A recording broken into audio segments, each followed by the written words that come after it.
কাঁচা আম ফুরিয়ে যাওয়ার আগে এই আচারটা একবার না বানিয়ে রাখলে আফসোস করতে হবে, কারণ খেতে এতটাই দুর্দান্ত হয়।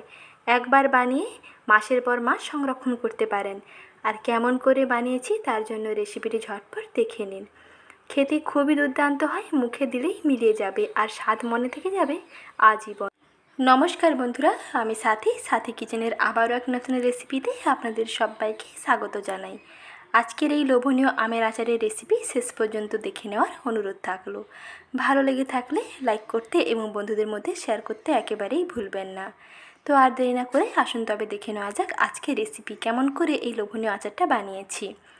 যেহেতু কাঁচা আমের আচার তাই প্রথমেই লাগবে দেখুন কাঁচা আম। এখানে নিয়ে নিয়েছি 500 গ্রাম কাঁচা আম। কাঁচা আমের খোসাটা প্রথমে ভালো করে ছাড়িয়ে নিচ্ছি।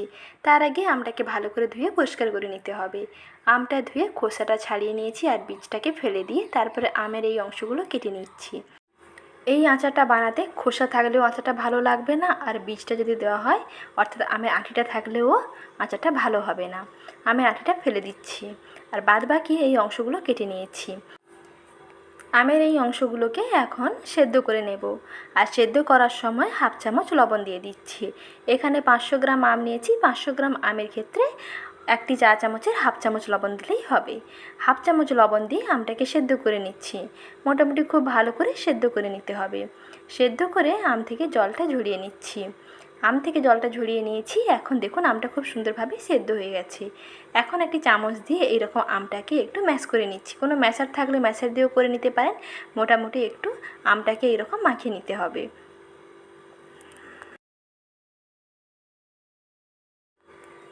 আমটা দেখুন খুব সুন্দরভাবে ম্যাশ হয়ে গেছে।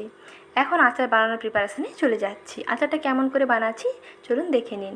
প্রথমে কড়াইতে দিয়ে দিচ্ছি বেশ খানিকটা সর্ষের তেল। সর্ষের তেলের মধ্যে প্রথমেই দিচ্ছি ভেজে গুঁড়ো করে রাখা আচারি মশলা। আর আচারি মশলাটাও কেমন করে বানাচ্ছি সেটাও দেখিয়ে দিচ্ছি। ভিডিওটি আপনারা দেখতে থাকুন। স্টেপ বাই স্টেপ আমি ভিডিওতে দেখিয়ে দেবো, আপনারা তাহলে বুঝতে পেরে যাবেন। 1 চামচ মশলা তেলের মধ্যে দিয়ে দিয়েছি। মশলা থেকে খুব সুন্দর ভাজা ভাজা গন্ধ বেরোচ্ছে।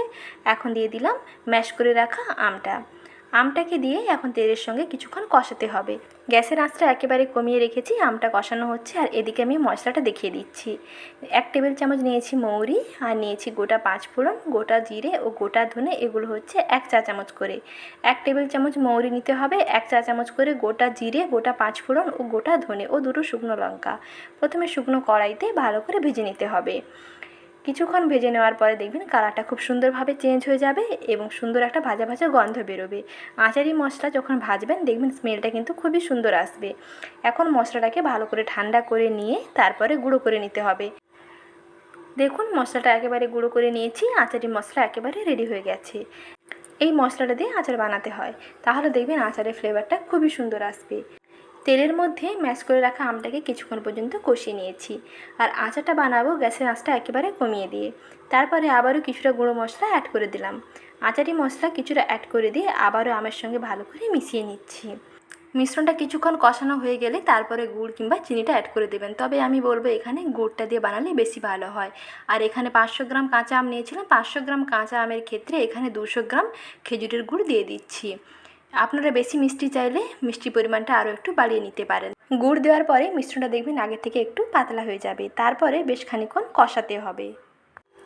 ততক্ষণ পর্যন্ত আমের এই মিশ্রণটাকে কড়াইতে কষাতে হবে। কষাতে কষাতে দেখবেন আমের যে খুব সুন্দর একটা টাইট ডোতে পরিণত হয়ে আসছে আর কড়াই থেকে সুন্দরভাবে ছেড়ে যাচ্ছে। গুড় সম্পূর্ণ একটি পাগ এসে চটচটে হয়ে যাবে। কিছুক্ষণ এভাবে কষে নেওয়ার পরে দিয়ে দিচ্ছি 1 চিমটে হলুদ পাউডার ও 1 চামচ লাল লঙ্কার গুঁড়ো। সব কিছু দিয়ে আবারও মিশ্রণটিকে মিশিয়ে নিচ্ছি।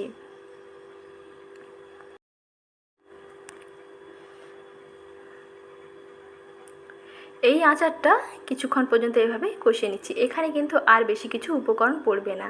এই সামান্য উপকরণে আচারটা দুর্দান্ত লাগবে। আচারটা এইভাবে কিছুক্ষণ পর্যন্ত কষাতে হবে। প্রায় গ্যাসের আঁচটা একেবারে কমিয়ে দিয়ে প্রায় 15 থেকে 20 মিনিট সময় লাগবে। 15 মিনিট মতন এইভাবে কন্টিনিউয়াস হাতে দিয়ে নাড়তে নাড়তেই দেখবেন কড়াই থেকে সুন্দর ছেড়ে আসবে।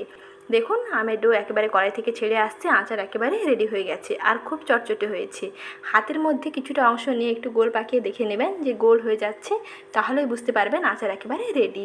এখন একটি পাত্রে সার্ভ করে নিচ্ছি। দেখেই বুঝতে পারছেন যে কতটা লোভনীয় হয়েছে। তো আর দেরি না করে এখন প্রচুর পরিমাণে কাঁচা আম পাওয়া যাচ্ছে, আর কাঁচা আমের এই লোভনীয় মুখরোচক আচারটা একবার বানিয়ে নিন। দেখবেন যাকে খাওয়াবে আপনার প্রশংসা করতে বাধ্য হবে, কারণ খেতে এতটাই টেস্টি হয়। আর কতটা সুন্দরভাবে পাক হয়েছে সেটাও আমি দেখিয়ে দিচ্ছি। হাতের মধ্যে একটু অংশ নিয়ে দেখে নেবেন, একটা ছোট বলের মতন হয়ে যাচ্ছে, তাহলেই বুঝতে পারবেন যে আচার একেবারে পারফেক্ট হয়েছে। আচারটাকে ঠান্ডা করে একটি কাঁচের বয়ামে ভরে রেখে দেবেন, দেখবেন প্রায় 2 থেকে 3 মাস একই রকম ভালো থাকবে। আর যদি বেশি দিন সংরক্ষণ করতে চান তাহলে 2 চামচ ভিনিগার দিয়ে দেবেন, দেখবেন দীর্ঘদিন ভালো থাকবে।